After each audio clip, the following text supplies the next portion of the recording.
as I prepared for today, I'm starting to think about some of my favorite aspects of coaching and kind of came to the conclusion that I really enjoy teaching players how to play and make decisions within chaos. So we show up yesterday, and I think it's really interesting that Adam is putting together a really good list of people that are speaking, and we don't talk about what we're specifically going to speak about. We all have different things, and we end up having common themes. So I think yesterday you heard the word chaos about 100 times. We have to be able to play and make decisions within chaos. And so 3 to 4 years ago, I decided that if I was going to be the best coach at teaching players how to navigate chaos, that I needed to do a better job of immersing myself in chaos. And so my wife and I took an outside-of-the-box approach to that, and 3.5 years ago, she gave birth to twin boys. And I tell you that no matter how chaotic you think your offense or defensive system is, it does not compare to my living room on a daily basis. So with my twins, Jackson and Jameson, they're now 3.5 years old. They are full boy. Everything is physical, and there is no gradual increase to their physicality. We will legitimately go from watching Toy Story to having naked sumo wrestling within about 2 minutes. Everything that they want to do, anything dangerous, they're on board for it. And so we purchased our house about 4 years ago, and we didn't know at the time that there's a really nice skate park about a quarter mile away. And so I grew up in a small town. I know nothing about BMX or X Games, anything like that, so I didn't think anything of it. When about 2.5 years old, we purchased Strider bikes for the twins, the bikes that don't have pedals, that you just kick with your feet.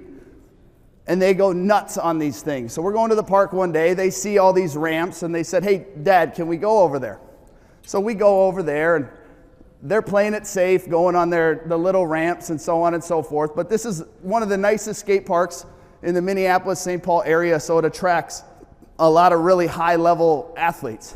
And again, I know nothing about this, but it's actually really fascinating to watch these people do tricks.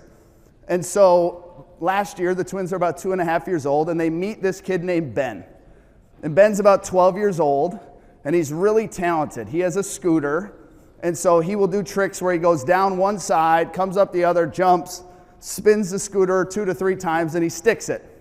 And so Ben looks out for my twins, because they're 2.5 years old. They're by far the youngest kids that come here. And if Ben's buddies get a little rambunctious, he's always looking out for them, and the twins have recognized this. So they know that Ben is their buddy. So since Ben is their buddy, what Ben can do, we can also do at 2.5 years old. And so they don't have an ounce of fear, and they start doing some of the tricks or trying to do some of the things that Ben is doing. So I need you to picture this. There is a steep ramp. Then we have about a 10 to 12 foot flat surface, and then an even steeper ramp on the other side. And so the twins get really good at going down one side, turning and staying on the flat surface. But Ben goes down and then back up. So that means at 2.5 years old, we need to be able to do that. And so one day, we're at the skate park, and Jameson says, "Hey, Dad, I'm going to try this." So I get in position. He has good speed, but he doesn't have enough momentum to get up the second side. So being a good dad, I'm in position. I give him a little push. He gets to the top. We go another day, and there's nobody there. This is very rare that there's nobody there. And I learned something, that when there's no one at the skate park, a 2.5-year-old's confidence increases by about 1,000. So Jameson gets up on top of the ramp, and he says, "Daddy, I need space." Actually, he said, "I need piracy." I said, "All right, dude, I'll give you privacy." So I take a step back. And then he says, "No, Daddy, I need more space. I need more space." So finally, I'm backed up far enough that if this dude goes down, I'm not going to get there in time. So I try to act like a responsible father, so I did what any responsible father would do. I looked at him, I said, "J-Mo, I'm not trying to have this conversation with your mom, so you can't get hurt, dude." He says, "Okay, Daddy, ready, set, go." And down the ramp he goes. He's got good speed, hits the flat surface, and I'm anticipating that he's going to start kicking his feet to generate more momentum. But he doesn't. He hesitates. and he chops his feet so that he can decelerate. So he slows down, but not slow enough to get stopped, just slow enough to get halfway up the other side of the ramp and pause. If you've ever seen the old Roadrunner cartoons, where the Roadrunner would jump and then realize there's nothing underneath him, pause, and then fall. Like, that's what it was. I don't think we could recreate this if we tried 1,000 times. The bike flips over his head, he lands on the concrete, rolls down, and somehow the bike ends up on top of him. So now I'm like, I'm in trouble. I'm not even thinking about him. I'm thinking about, what am I going to tell my wife when I get home? I get over to him. I'm expecting tears, blood, maybe a broken bone. I get over, he rolls over, and he has the biggest smile on his face. I look at him, he says, I did it. I didn't get an owie. And I stopped and I thought, like, dude, you are a lunatic. His twin, Jax, is standing up on the ramp. We're all belly laughing. And I'm like, how did he think that he was successful? So I get home, I tell my wife the story, reluctantly. She said, man, it's crazy that he would think that that was a success. And all of a sudden it hit me that I changed his definition of success unintentionally. He's 2.5 years old. He's standing on the top of the ramp. He doesn't have an ounce of fear, and the only thing that he's thinking about is, I'm going to accomplish the task. I'm going to go down. I'm going to come back up. And then Dad got in the way and said, just don't get hurt. And I think about that from a basketball standpoint. I think as players and coaches, we are guilty of doing the same thing, of unintentionally changing our definition of success. As players, we go to run events all around the country, and I have players come to events. They're working really hard. The energy in the gym is high. We give them something that they struggle with, and what's their reaction? They pull back. So I'll stop them and say, you need to look to the future. You're sitting at the dinner table tonight, and you're going to look back on today. What would need to happen today for you to deem it successful? And every single time they say, if I got better. Said, okay, so you would define success based on whether or not you got better. So that tells me that you should do everything you can to get better. Yet the moment you feel discomfort, you change your definition to, I want to do whatever I can to get better while being comfortable. I think as coaches, we're guilty of that as well. We go into a practice setting and we say things like, hey, let's get better today, let's have a good practice. But what is a good practice? What does it look like? How do we define it? We have this idea of what a good practice looks like. It's based on us getting better, yet as soon as things start to get a little bit loose, we pull back. We unintentionally pull back in an effort to gain control so that we feel good about it.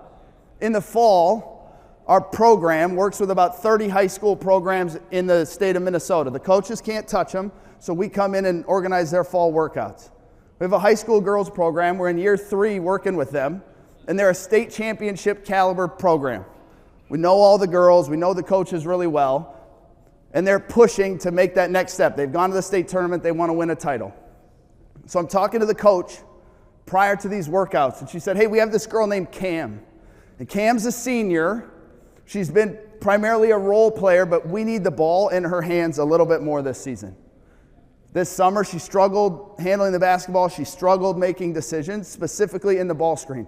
So I think success for these fall workouts would be Cam getting comfortable with the ball in her hands, getting comfortable making decisions. Because if we don't have her, we're not going to be able to reach our potential. And I agree with that. So we're in a workout about 2 weeks ago, playing in a live setting, ball screens. Cam turns the ball over 2 times in 4 possessions. Coach is sitting in the corner. She says, Reid. I turn around. She said, hey, we got to get the ball out of her hands. It's getting really sloppy. And I stopped, and I'm like, the whole point of these workouts from an individual standpoint is to get Cam comfortable, yet the moment she starts making mistakes, we got to take the ball out of her hands. And so one of the things that I think that we need to recognize is the game is chaotic. It is mass chaos. We use inefficient forms of communication like hand signals and code words. You watch Coach Boone this morning talk about ball screen coverages. Like, that's crazy. We're a back-to-back action. Like, this is chaos. And we need to be able to teach players how to play within the chaos. Yet, when the game gets chaotic, as coaches, we just have this natural tendency to try to regain control. And here's what I want us to understand. I think that the best players are the best problem solvers. The best players are the best problem solvers. I'll give you an example. You have LeBron James and Luka Doncic. Two really good players. You have LeBron James, who's an athletic freak. He's going to be able to windmill at 62 years old. He's explosive, he's physical, he's powerful. And you have Luka Doncic, who you would not use any of those words to describe. He's slower, he's methodical, yes, he's strong. I had a conversation with a good buddy of mine, Adam Harrington, who's a longtime NBA assistant, Kevin Durant's trainer. I said, Adam, I don't think Luka's ever been more athletic than the guy guarding him. And he laughed and said, you're probably right, but that dude's a problem. You see, it would be really foolish of me to expect Luka Doncic to solve problems the same way that LeBron does, because he's physically disqualified from doing that. I also wouldn't expect LeBron James to play with so much finesse and rely on a perimeter game in his shooting when he doesn't have to. So just because Luka has to solve problems differently than LeBron doesn't mean that he's not effective. Because when you look at their stat lines, either one of them can go for 40, 10, and 10 on any given night. So we say that the best players are the best problem solvers. So why is that comparison applicable to you at the high school level? You might have a 6'6" wing and you might have a 5'10" guard. That 5'10" guard's not going to be able to do things around the rim that 6'6" wing's going to be able to do. Yet I think a lot of times, in an effort to gain control as coaches, we would teach universal principles or speak in absolutes. This is what we do, this is what we don't do. And again, we do that in an effort to gain control. So we have these universal principles. The funny thing is for me in the skill development side, I understand I'm not running a team. So it's more of an individual basis. But the moment I tell you not to do something, generally what happens is the next time down the floor, what I told you not to do would probably be the most effective way for us to solve the problem. And so as coaches, I want us to be aware that the best players are the best problem solvers, and you're going to have to take a variety of things into consideration. What's your size? What's your athleticism? How skilled are you? So that we can effectively solve problems. 4 years ago, got in the gym with Megan Gustafson. So Megan won National Player of the Year at Iowa in 2019. She's a 6'3", 6'4" post player. And she had just gotten cut multiple times in the WNBA. So Megan gets in touch with me. She's like, hey, I need to increase my skill set. I got to find a way to stick within the league. Hey, these guys listen. Good job. I told them when we started talking about Megan, you got to get loose. So she's trying to increase her skill set so that she can get back in the WNBA. So I meet Megan. We're in the gym the first day. I don't know her other than the film that I've watched on her. And it was I'll never forget this day. I've worked with over 200 professional players in every league you can imagine. And Megan might have been the hardest worker I've ever been around. We're 15 minutes into a warm-up. She's drenched in sweat. She's breathing heavy like she's working. And I had two thoughts back to back. And I shared them with her. Now remember, I've known her for 20 minutes. I said, Meg, you're an incredibly hard worker, and this is what has allowed you to accomplish all the things that you've accomplished. National Player of the Year. She's from a town of 168 people in northern Wisconsin. Like, people don't come out of a town that size and play at Iowa and dominate and win National Player of the Year. That's supposed to not happen. She did it. You're an incredibly hard worker. That's what's allowed you to accomplish this. And she smiled, and I said, be careful, you're not going to like number two. I said, number two, you're an incredibly hard worker, and it's the reason that you got cut. She looked at me like I was crazy. I said, Meg, let me explain. At the college level, you're generally the biggest, most physical player on the floor. You sprint the floor, you outwork people. There's a video clip of her scoring 35 points on 0 dribbles. It's the craziest basketball stat I've ever seen in my life. You think Klay Thompson going for 60 on 11 dribbles is crazy. I think 35 on 0 is nuts. She outworked people. She gets to the block. She dominates. She gets position. She's left-handed, but she's really good with her right hand. So she gets to the WNBA. She says, I have such a great respect for the level of play at this level. I need to work harder. So that's what she did. She sprints the floor. She gets into position at the block. She gets right where she's comfortable. And now she turns, and that's Brittany Griner or Liz Cambage at 6'9" or 6'8". And Megan is physically disqualified from having consistent success in that situation. But what is her response? I need to work harder. Let me phrase it this way. We go down to Ohio State's track facility, and I step on the track with Usain Bolt, and I say, I'm going to work really, really hard today. You would look at that and be like, it does not matter how hard you work. That dude could have 2 blown Achilles, have both hamstrings not attached. He could crawl faster in 100 meters than I can run. This body was not created by God to sprint. It does not matter how hard I work, I'm physically disqualified from success there. The difference is in track, I'm screwed. On the basketball floor, we can choose to solve problems differently. So I said, Megan, you have a disadvantage from a size standpoint. Where do you have an advantage? She said, I think I'm a little bit faster. I said, great, you need to be able to play with some space. You need to be able to play in a face-up game. At the college level, you dominate at the block. You need to be able to play away from the basket, which is going to allow you to finish away from your frame as opposed to straight up and down. You're not going to win that battle of verticality. I said, you're 6'3", 6'4". You're probably going to have to be able to play a little bit on the perimeter, depending upon your lineups, even if you can play the 4. Getting involved in ball screens differently, being able to dribble into dribble handoffs. And then I asked her, I said, Meg, how many threes did you shoot in college? She smiled from ear to ear and said 2. Both were at the end of the shot clock. I didn't have a choice. And then she said, but I backed-rimmed both of them. They were both good misses. I said, Meg, I think you have good shooting mechanics. I think this is something that you need to work on.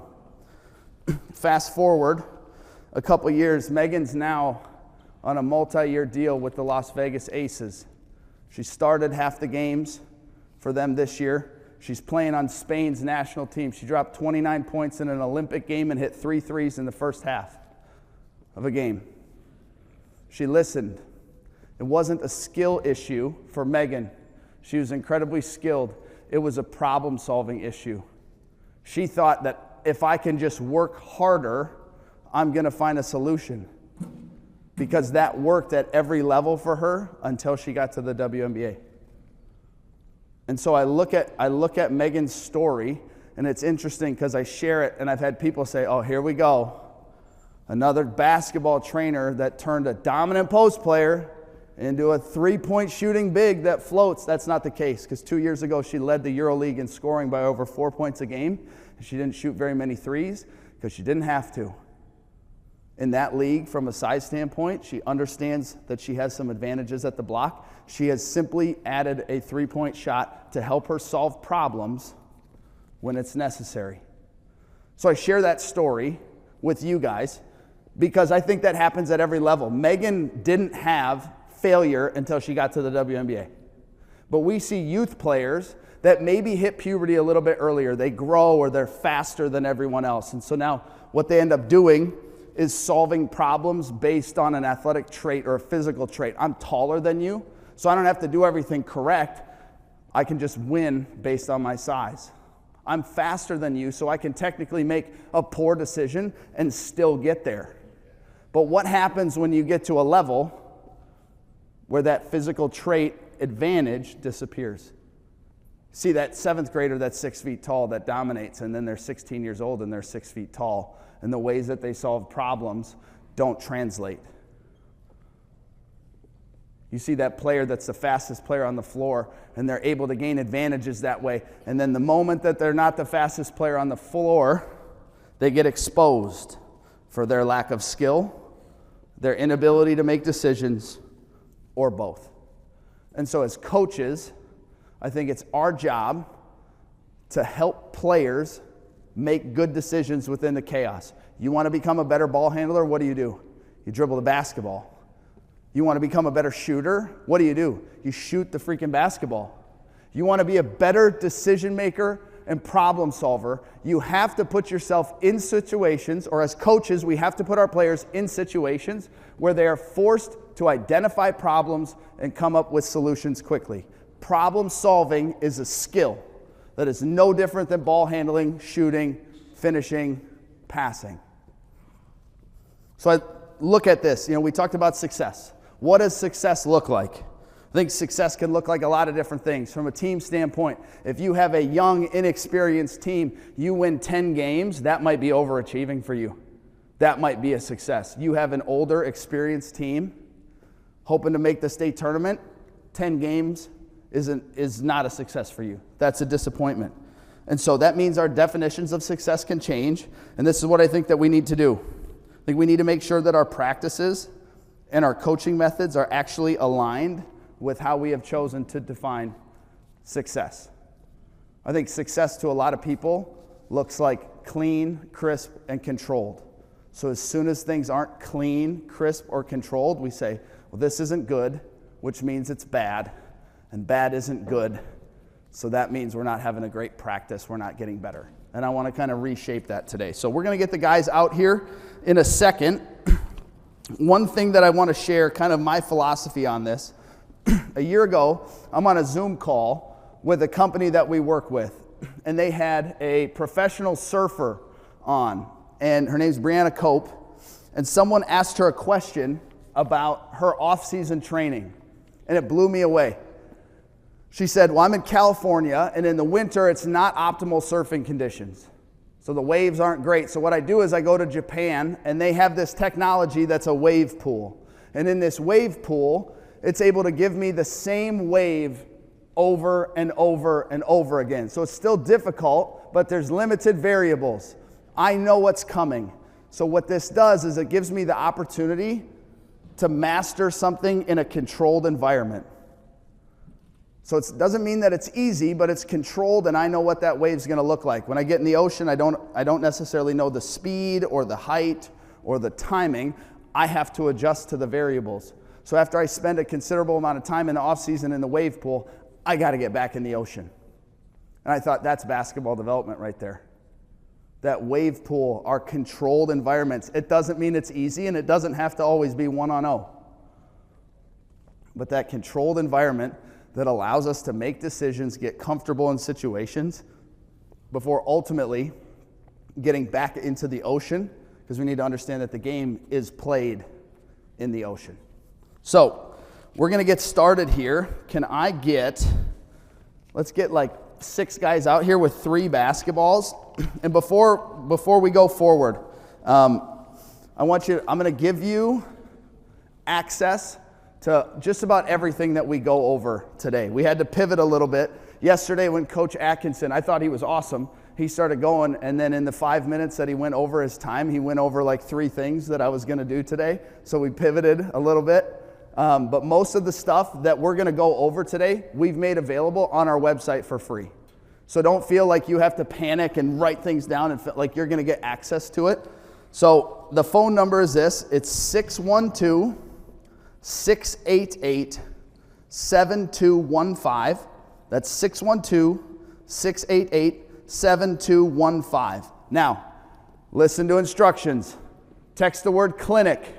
That's it. Don't put parentheses around it. Don't put quotation, just the word clinic. And it's going to give you an autoresponder. It's going to ask for your contact info, but it goes to my phone. So it's not just some random computer. So if you guys have questions, now we have contact information, but it's going to send you a link where you can get all of that. Now, we're going to start at the nail. We're going to talk through finishing. And so one of the things that we talk about with finishing is advantage, disadvantage. There was a stat that I heard on a podcast a few years ago by an NBA player. I've had people tear this apart on social media. I love when Coach said he responds to DMs, only the nice ones. But what they said was that NBA players shoot between 27 and 29% at the rim when they're contested. Now, I think that's actually a little bit higher, but not by much. So in reality, when we're contested at the rim, our shooting percentage is not great. And you've seen that in the ways that we've changed defending. We're getting rid of the charge, and we're just going vertical, because if we get a contest and we can protect the rim, we can alter shots. And so I believe that percentage is low, because oftentimes we play fast in situations where speed doesn't give us an advantage. So let's say I'm on defense. I'm behind you. You're in a blow-by situation. That means you should get to the rim in the least amount of steps, least amount of dribbles. This is a race to the rim. If I'm on your hip, you have an advantage. Let's say you get to the block by going fast. You get to the block, I'm still on your hip. Have you gained an advantage by being fast?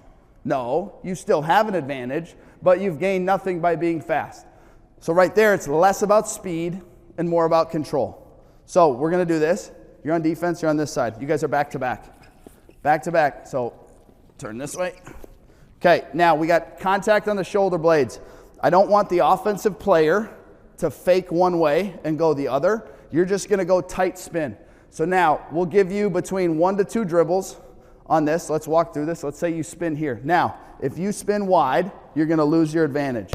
So now this is just live finishing here. You got to stay inside the paint. Probably going to play off of 2 feet because there's contact. Okay, so we go shoulder blade contact there, and when you are ready to go, you just go. Spin. Ready? Go. Boom. Play off 2. Good. Let's go. Next one's up. Contact, spin. Good pivot. Smoky. We're good. Good. Stay in the paint. Tight spin. Okay, one of the things that I'm seeing on this, if I'm on offense, you're on defense.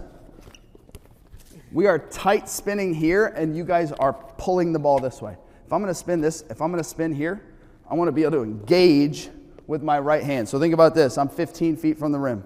If I engage you first, I keep my line straight. If I spin and allow him to bump me first, I end up wide. So that line, instead of 15 feet, is about 18 feet.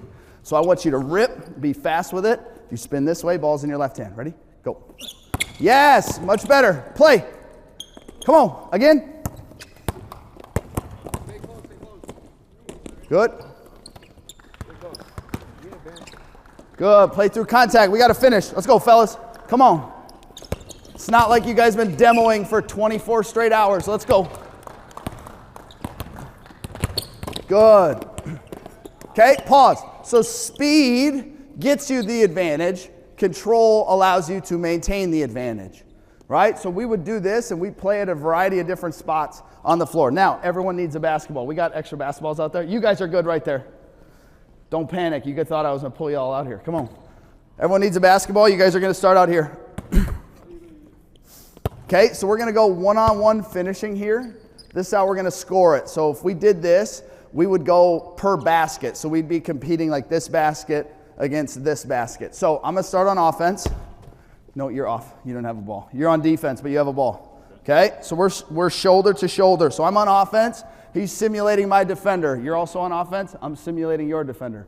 So as I'm driving, we have contact here. He's trying not to let me veer him to the side. We're just playing with contact. Now, a lot of the floors that we work with have a volleyball line. So if your volleyball line is generally even with the bottom hash, we would have that as our marker. Or I keep a lot of painter's tape companies in business because we have painter's tape all over the floor. So we would say that that's our line. Once we get to that spot, we have to disengage. So about bottom hash, I'm here, I'm going to disengage. Now, if we both shoot the basketball at the same time, basketball is going to collide. So we got to be under control. We got to play fast, but then we got to be able to be crafty. You might have to jump and hang like a shot blocker's coming. I might get to a jump stop or an outside-inside stop. I got a shot fake. We only get a point at this basket if we get 2 makes. So if both players make their shot, we get a point. Does that make sense? Ready? Go. Good. We're at 1. Let's go. 0. Stay connected. Stay connected. Good. We're at 2. One more. Let's go. Okay, pause. Hold up right there. Now, I want to talk through a concept I've referred to as intersection points. Okay? Let me see this. You're on defense. Let's have you go like a little left slot. Okay? Pause. Now, an intersection point where I'm at with the basketball, I have a straight line from this spot to the rim. You have a straight line from where you're at to cut my line off. Where your line and my line meet is the intersection point. So as an offensive player, let's say, don't move, let's say that you, for some reason, try to cut me there. Okay, so you're gonna try to cut me there. Ready? Go. Boom. Well, I'm gonna beat you to that spot, so I should continue. Okay? I'm slow, I'm still gonna beat you there. Okay, now let's say you try to cut me middle of the paint. So you're likely gonna beat me there, or we get there simultaneously. That's a collision, we don't want that. So now in this situation, as you're going to cut me, I would have two options. I can stop and shoot, or you're gonna beat me. I want to attack your back hip and get to the opposite side and finish. So same drill setup. Let's get him a ball. You're right here. Person on the left. You're gonna finish on the right side of the rim. I'm on the right, I gotta finish on the left. Here's the deal. You gotta go in front, I gotta go behind. So you're here. He's contact. So he's going in front, so we're driving here. Now what I'm doing is I understand in this situation that I might not be able to beat my defender. So at some point I gotta be able to throw up I'm gonna surrender and I'm gonna attack your back hip. So we see a lot of situations where I'm here, I can't get to the front, now we're running out of space. So person on the right, you go behind, person on the left goes in front. We maintain contact at about this middle hash. We got to switch. We only get a point if they both finish. Ready? Play. Come on, let's go. He lost it. That's 0.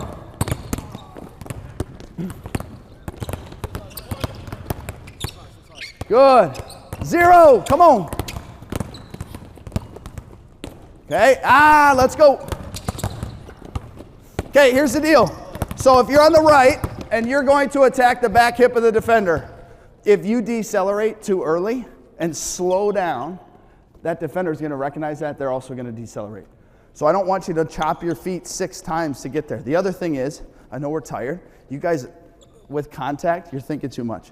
You guys are like galloping, right? Like run, be explosive, and then pick your spot to disengage. Good. There we go. 1. Good job. 0.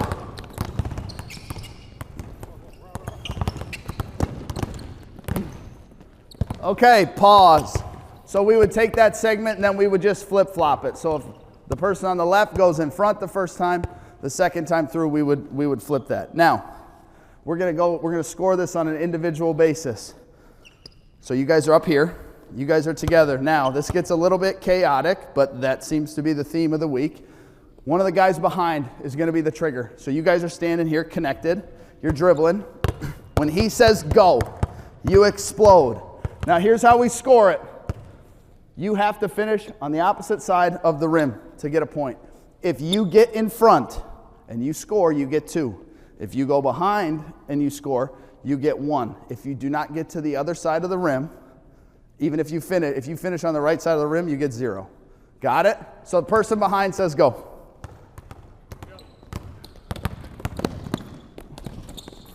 Okay.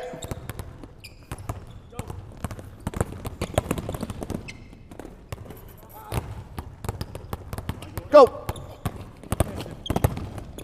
Okay, so what happened here? What's your name, dude? Rashid. So you got to about right here and then thought like, oh shoot, I'm not going to get any points, right? So if you don't feel that you're going to be able to get that, then you got to be able to like surrender earlier, like, hey, I'm not going to get to that spot and attack the backside. Got it? Let's go a couple more. This is good. Pause. Hey, stay connected. Stay connected. Go. Good. Okay, pause. So what we end up seeing a lot of times is you'll have a player that's fast, they gain the advantage, they get in front, and then they smoke their layup because they're out of control.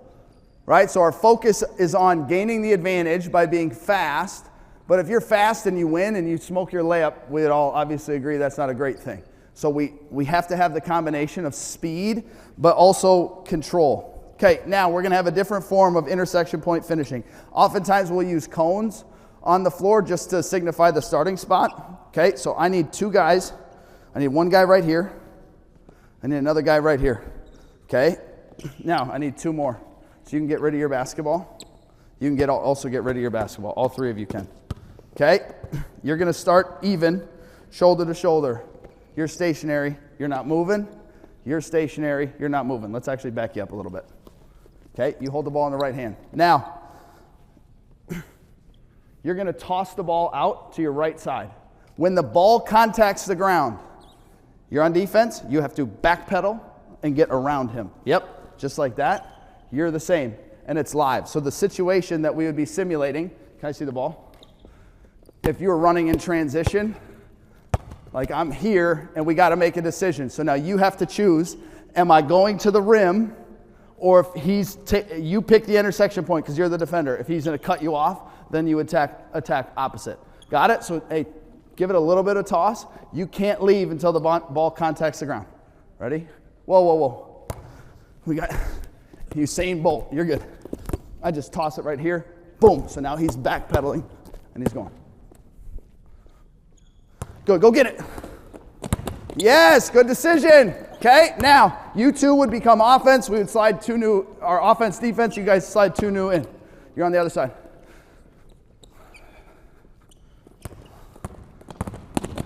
Okay, did he cheat? Did he go early? I don't know, maybe a little bit.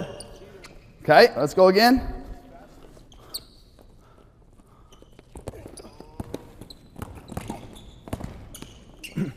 Okay, play. Good, quick decisions. Let's go one more. Come on. Quick. Good. Yeah, good angle. Veered him. Okay, good. Now, we're going to fly through as much stuff as we can in the next 28 minutes here. And like I said, it's going to be available online. I need a guy right here without a basketball. Okay, sometimes we'll put a cone there or a coach. I need an offensive player at this elbow and a defensive player on this elbow. Okay, so we're going to talk through speed, but also control. We need to gain an advantage, but then keep the advantage. So he's got a ball right here. So we're going to get to some ball screen segments. And oftentimes I think we tell players to play fast a lot. And there's oftentimes advantages to playing fast, but it's not an absolute. So players need to understand when they have an advantage, and playing slow and controlled is to their advantage. So don't take out his knees. On go, you're going to go around him. Okay? So you'll dribble here. We'd say go. You're just dribbling slowly. You got to chase him around the same side. Okay, now pause. Obviously, offense has the advantage. Here are the rules.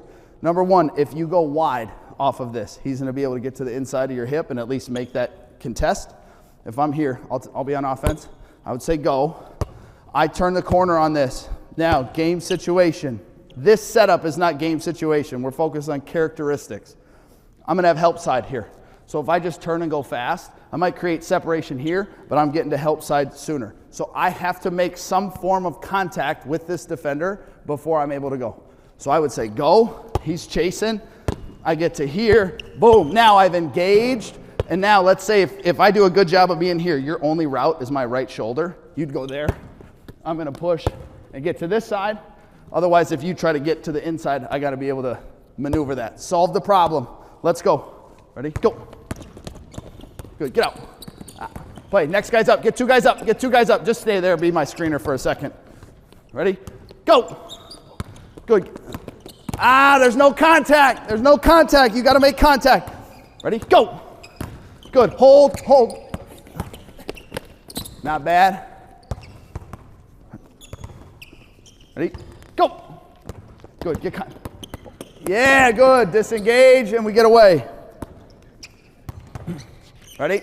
Go. Okay, pause. Now, same setup. Same setup. I'm going to be risky, and I'm going to be the guy that stands right there. So offense here, defense there. I need defense at the nail. I need offense under the rim. Okay? So, same setup. You're going to come around. So you're coming around, you're dropping. So you're chasing here. Same drill that we just did. Yep, you're coming around me. So you're dropping, you got to make a read. Most likely you're right-handed. You're going to be sliding there. But if he went to the outside and he's got a snake back here, you got to adjust. You're on offense. So here's the deal. We're playing 2-on-2. So before it's 1-on-1, there's no help side. But you start to understand that concept of can I hold? create an advantage, and disengage. If you take care of business here, you turn a 2-on-2 into a 2-on-1, right? So now you guys are just playing it live. Actually, I got a microphone. I was told we can't break another mic, so I got to have somebody stand right there. Ready? Play. Come on, switch. Hey, so you drop. You drop. Your only obviously you got to stop the basketball, but if he's just standing in no man's land, you got to find an opening, make yourself available. Got it? Switch. I don't care how we're at. You're at the nail. Come on. Come on. Ready? Play. Score. Good pass. Let's go again. Same. That's fine. Just fill the spots. Fill the spots. Quick. Ready? Go. Good. You're good. Again. Let's go again. Let's go again. Ready? Play. Okay, so here's the deal. We think we get an advantage with speed. Obviously, we gain the initial advantage by getting into position here. But if we just turn the corner on this, we're going to get sandwiched and allow that help side big, especially if they have any size or length to be able to guard two people. So I get here. I'm in a position, you're my teammate, you're the big. I not only control my primary, but in a sense, I control you, because if you get super aggressive, I'm going to throw that thing at the square, or I'm slipping here. So we want to put that big in no man's land. How many bigs you think want to get stuck in that ball screen? They're standing there, they're like, I got it. I got to get back. I want nothing to do with this. Got it? So now we're going to switch this up. We're going to play 3-on-3, okay? I need the corner occupied, offense and defense. I need a screener, offense and defense. I need a ball handler right here. So we would put tape or cones on the floor to simulate where we're going to start. So we'll just use this. We have a visual. Offense is right here. Defense, you're going to start right here. So we have an advantage for the offense. Screener's going to be right here. So green's on offense. White, you're on defense. So we'll set this up in a drop situation. Now, your only rule, you got to go over the top of the screen. So you can start in front. We'll get these balls off so you don't do something silly. Okay, so there's gaps here. There's space. We would say go. You got to turn the corner on this. Now he's on the back. You're understanding that you might have an advantage here. So you're going to roll. Your first look is score. Your second look is here. Your third look is throw it back to the corner. Got it? Let's play a little bit.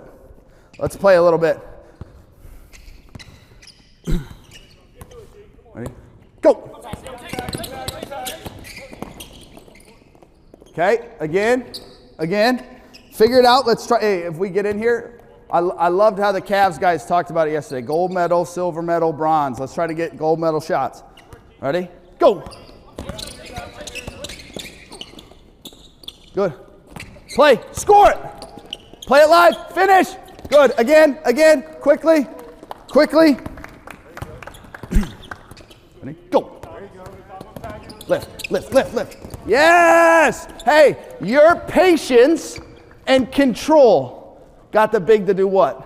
He's thinking, I got to get back. All of a sudden, we just part the Red Sea. Let's go one more time. Come on. Good. Hey, and I don't mind that. So we talk about decision making. I think there's 3 categories of decision making. You got good decisions. What's the second one? Bad decisions. There's a third one that's even worse. It's called indecision. You have good decisions. Your player makes a good decision. We say, hey, that's great. Let's do that again. You make a bad decision. We say, hey, let's talk about it. Let's figure out how we can fix that. You pause and you do nothing. That's ultimately a bad decision, but there's no teaching point because we didn't do anything. So I tell players, it is better in this setting to make a quick decision and be wrong than to make no decision at all, because at least it gives us something to correct. Let's go again. Lift on the backside. Ready? Play.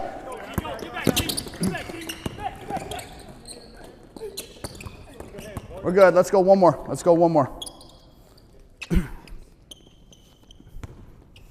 Quick decisions. Yes, let it develop. Score it. Okay, good. Pause. Now, we're going to take you through a ball screen progression on the side that's going to be very similar setup. We're going to start it in a 2-on-2 situation. So I need a ball handler. You can call for a sub if you need one. Okay? We got offense and defense. You guys can step off for a second. And then we got offense and defense here. So here's one of the things that I think is very interesting when it comes to problem solving. Let's say that you're brutal coming off the ball screen.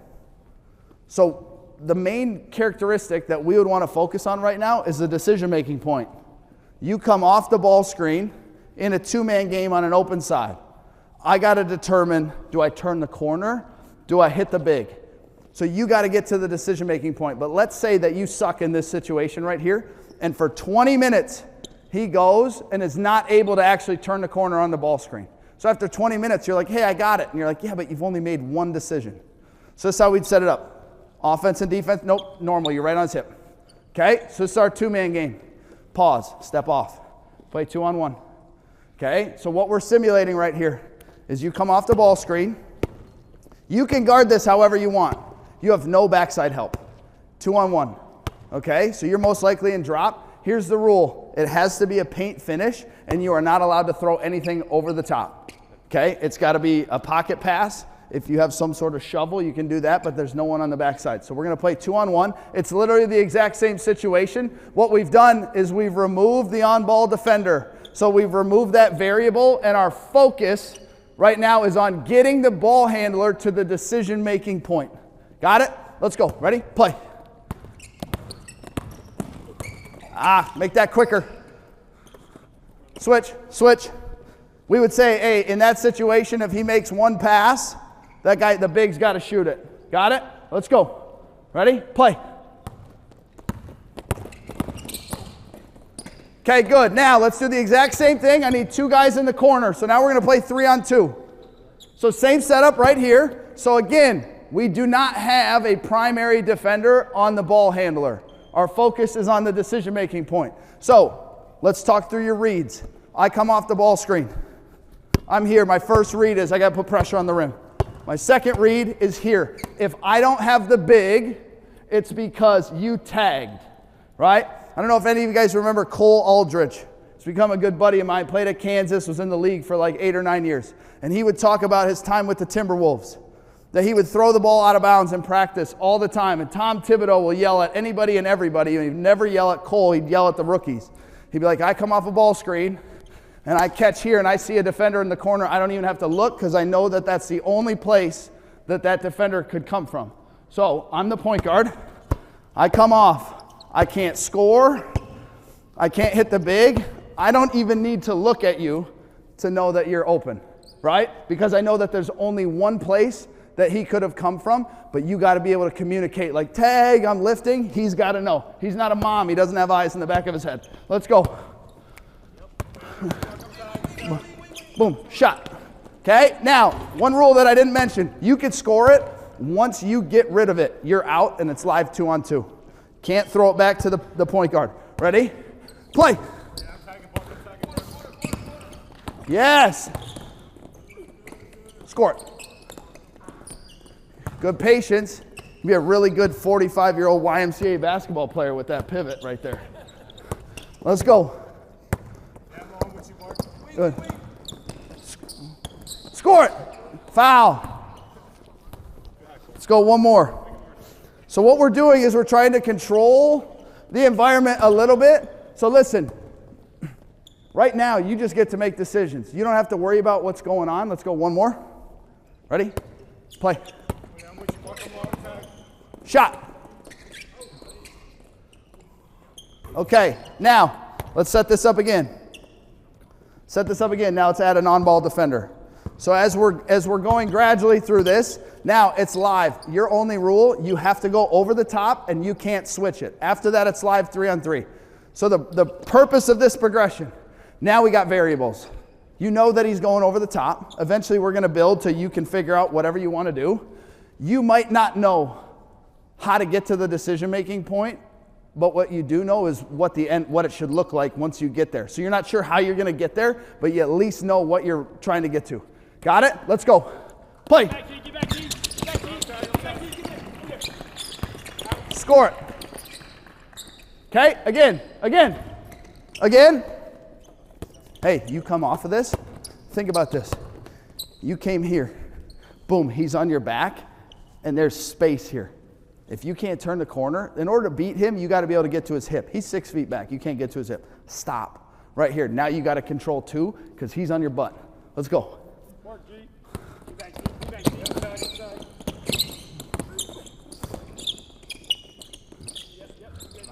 Yeah, then it would be live 3-on-3. You're still in. Okay? Hey, don't let this guy blow up the screen. Don't let this guy blow up the screen. Let's go. Let's try to get one good rep here. Good. Not bad. Not bad. Okay. Now, I want to switch this up. I unintentionally skipped this, but I want to do something out here. We're going to go a 2-on-1 ball screen setup. So I need a ball handler, a screener, and an on-ball defender. So you're going to look at this and you think, man, this is going to be really, really easy. It's not. Okay? So you're the screener. All you can do is screen. You have to work. You figure out how to guard this. So let's say I'm here. I come, where are you likely going? You can go over or under. Right here, I'm going yeah, he's going under. Okay? So what will we do? Hey, rescreen, rescreen, rescreen. You go under again. Like, I don't have anything. So on a rescreen situation, I want to see if we can get your butt to the rim because your butt's going to send me the direction that I'm going. Okay? So he goes underneath on this. I bounce high. Boom. Now, look at this. But he has no choice but to go over the top. So this is a little chaotic. I'm going to play out of this. Here's the rule. You got to finish off of 2 feet in the paint. So if you handle your business, and you get him, we call it a kill shot, where you have no choice but to run into that screen. I don't care if it takes you 12 rescreens right now. The objective would be able to get it in 1, but let's work on that decision making. Don't get screened. Don't get screened. Good. Don't get screened. Okay, pause. Now, that's a contested shot. I want you to get an easy one. So, good defense. Okay? I didn't even tell you where to start. You can go higher. Okay? Now, you might even bounce high. Let's see if you can get underneath him so that it's a flat and now he's stuck. Okay? Let's go. Come on. Good. There we go. Good. Hey, play right here. Ball, ball, ball, ball, ball, ball, ball, ball, ball. Let's go. Play, play. Good. Yes, there it is. Okay, so you see that. So he's able to change his spacing. We think if I'm right here and I go to here, I can't go backwards. Like if you can bounce, get him underneath, we got that option. Okay, let's go. Again. Bounce. Good. Get him. Go. Yes! That's what we're looking at. Okay? So I love putting players in that situation so they can start to understand angles. The purpose of the ball screen is not to set a ball screen. The purpose is to gain an advantage. Right? So if we get this 3-on-3 set up here and you get an advantage before the ball screen is set, you'd slip. Right? Those are all concepts that we need to understand. All right, you guys can go sit down. Let me get some other guys out here. You're welcome. Okay. Now, we're going to do this. We're going to go 3-on-1 pin down. Okay, I need 4 guys out here. One ball. One ball. Okay. I'll be the passer. I need a cutter at the block. I need a screener, and I need a defender on the cutter. Okay, so I'll be the passer. You'll take my spot. Okay, you can pass back to me at any time. You cannot pass to the screener. You're on offense. You're on defense. Okay, so you're on offense. You can pass back to me at any time. You can't pass to the screener. So understand the concept. Text winner. Defensive player cannot effectively guard back-to-back actions. So if you get super aggressive and you take away whatever cut you make, that means that you're vulnerable to a second action. It's your responsibility to get to it quickly. So if, let's say you pop, he overplays, or you jump to the inside, you're there, boom, you got to be able to turn around. That's a back cut. He's toast. Right? So on the catch, you have a maximum of 1 dribble. Okay? If you take that dribble, you don't have anything, you pitch it back to me. Let's try to get you the easiest shot that we can. Okay? Hey, screener, you're not a potted plant. You're active, right? You're moving. Let's go. Ready? Play. Good. You got me? Good. Yes. Coach can pass.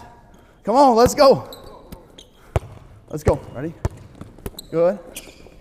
Shot. Yes. Good. Let's go again. So we would generally rotate like passer goes to screener, defense goes to offense. That way. Let's see. Can you throw a dime? Let's go. Play. Good. Got nothing. Pass. Let's go. Play. Ooh, got him. You're good. We're good. Okay, so we only have a little bit of time. That's one of the things that I like to do. Now, let's go on this side.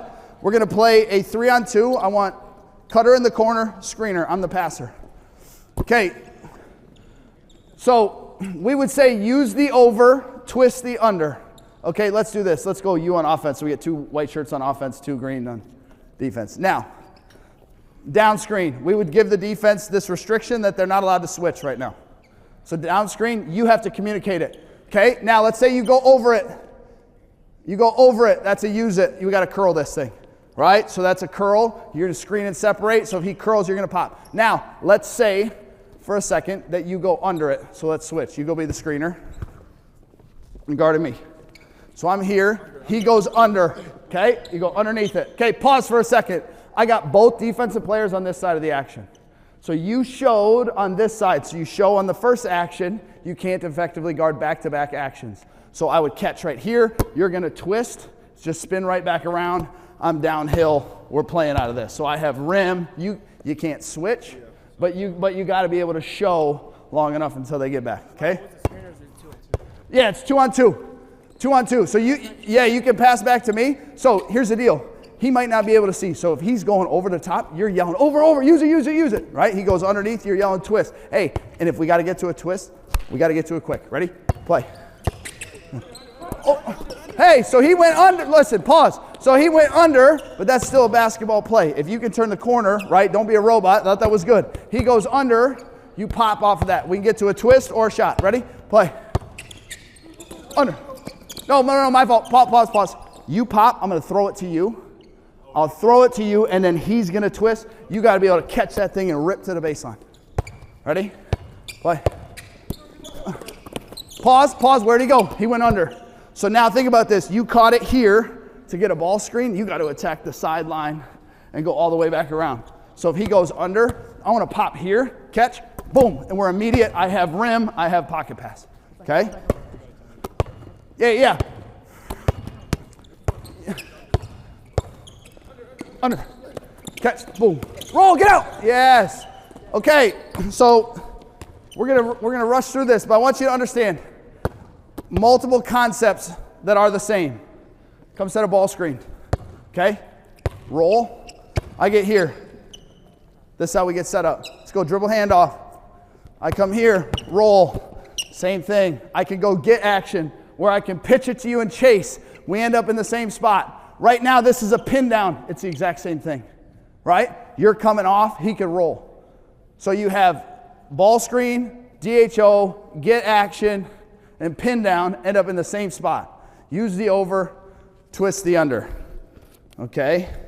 And then we've got one more, okay? I need 6 guys. 6 guys. Now, we'll treat this. Right here is the elbow. Your left foot's got to stay on the elbow. We got one offense. We got one offense here. Okay, I need a defender at the nail. I need 2 defenders on me. 2 defenders on me. Okay, so you're going to take my spot right here. Okay, now I'm going to start this way. We're playing 3-on-3 out of a trap. So I would say go. You have to keep your foot on the elbow until the pass is secured. So I retreat. If I go in a straight line, especially here, I'm stuck. So I'm trying to get outside of this. You're playing 2-way. You got to guard there. So you guys are trying to trap me. If the ball gets deflected or I throw you off of first base right there, you pull your foot, runner's safe, right? It's going to be a turnover. So once the ball gets out, I pass to one of you. It's live 3-on-3, but realistically, it should be a 2-on-1. Got it? So you're here with the ball. I want you to be active. You go anywhere that you want outside of the backcourt. Ready? Play. Good. Play. There we go. Score it. Let's go. Same way. Hey, defense, you got a size advantage in that trap. Get all over him. Go. Okay, pause. Good. Now, think about this. You're going in a straight line. So if they're going in a straight line, you're going in a straight line. Okay, guard me, go about 4%. Okay, so if I'm here, I might, now you guys are trying to contain me. I have a little bit of space you don't know. So you can go either way. Try to avoid the immediate trap. Let's go. Ready? Play. Good. Pass. Okay. Hey, we beat the trap. Got to make it a little bit better pass. I know that's a hard pass. Let's try to make a better one. Let's go. Good. Play it. Good. Okay. Good job. Thank you. You guys can have a seat. There we go. Appreciate it, guys. Hey, give it up for those guys. Okay, as we kind of close this up, I'm going to hang around for a little bit. If you guys have questions, again, I gave you my phone number. That's coming directly to me. If you have questions, ask questions. We post a ton of stuff online, on Twitter. It's at Reid, O-C-R-E-I-D. Looks like ooze, but it's OC. In 35 years, I think I've had 2 people say it correctly. But if you want to go to basketballcatalyst.com, that's basketballcatalyst.com/film room. And you can use the code OHIO. And I think we have a 50% discount code for our all access yearly pass. We have an app that everything is on. That app is currently under construction because Apple is a fascinating company right now that we're dealing with, but we're hoping to have that back up and running soon. But would love to give you guys more information. You can text me if you need that code, but we'll get that to you. As we close, I think when we talk about problem solving and decision making, I think we really need to look in depth at what are our methods? How do we approach it? So my 3-year-old twins, Jackson and Jameson, they're about a year old, and they first start learning to walk. So you're about a year old and you're learning to walk. What do you do the first time you try to walk? Fall flat on your face. Now, I would never look at one of them and say, hey, dude, no more walking. It looks crazy. I look like a bad parent. It looks chaotic. You're going to develop a bad habit. I would never say that because in reality, they're not even learning to walk. They're learning to not fall. They have no idea what they're trying to do. They're just trying not to fall on their face. So they take 2 steps and they fall. That's not walking. You just got your feet under your hips twice on accident without falling. And then eventually they can run across the room, but they can't stop until they get to the couch or the wall. And then eventually they figure out how to stop. Like we think about walking, it's just like, no, you're walking, you got to turn, you got to stop, you got to do all these things. They're a year old, they know none of that. They're just learning to do different things without falling. And I think skill development is a lot the same way. I don't look at the boys and say, hey, you got to walk. It's just like, hey, this is the process that we're going to try to help you. And then if you follow this process, the byproduct is that you're ultimately going to figure out how to walk. And so I look at our skill development stuff the same ways. You have to understand that you got to fall before you can walk, and there's a process to that. The last thing, super passionate to me, and I'm going to try to not get emotional as I share this. I'm from a small town in Minnesota, and about 10 years ago, my family picked up and moved to Grove City, Ohio. And so my dad and my sister are sitting here in the front row today. And I'm the oldest of 7 kids. And about 8 years ago, I lived in New York City. We went on a family vacation, and my mom got sick.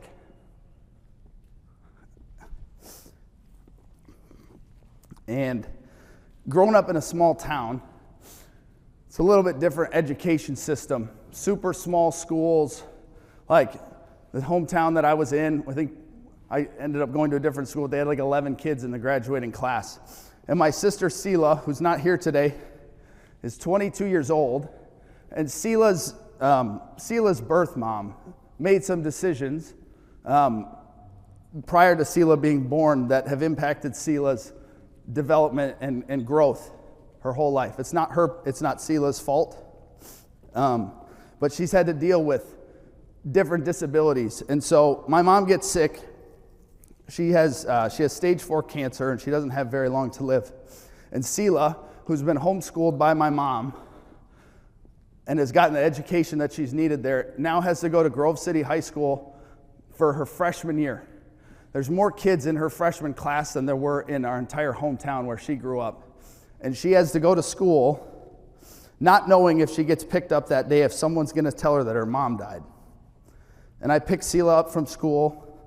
She sits down in the car, and she starts to cry.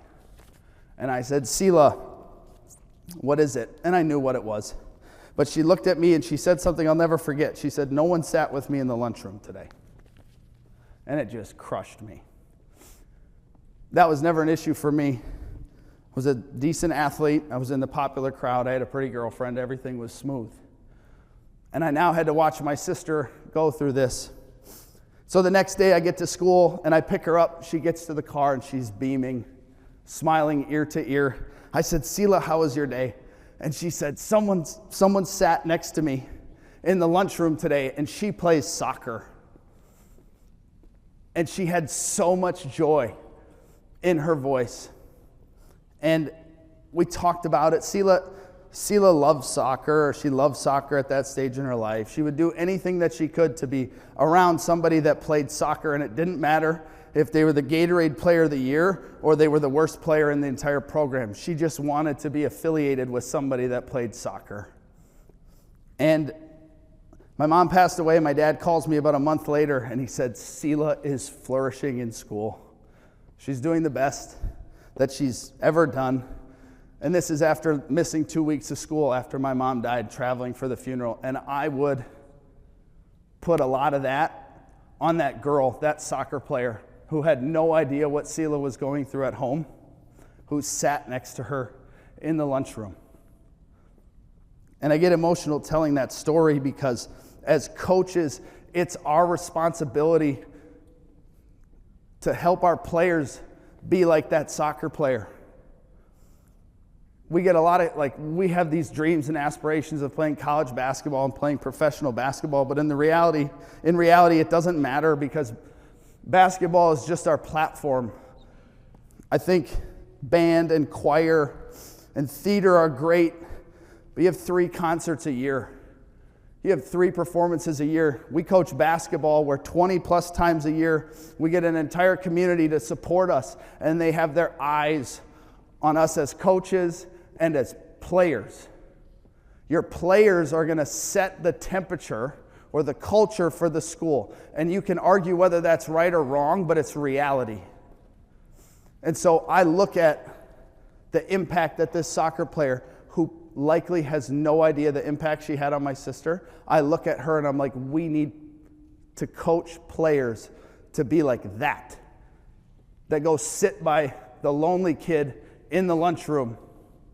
We need players that are willing to talk to somebody in the hallway that they've never talked to, that they might not have anything in common with, because that girl, I guarantee you, thought she had nothing in common with Sela, and Sela wanted nothing more than to be able to be associated with her. And so that's my challenge for you guys. This stuff on the court, it matters. But you know what matters more is what kind of kids are we coaching and developing that are going to be successful human beings, like that soccer player that went out of her way to set my sister Sela up for success. So I'm going to hang around for a while, but thanks for having me. Appreciate you guys.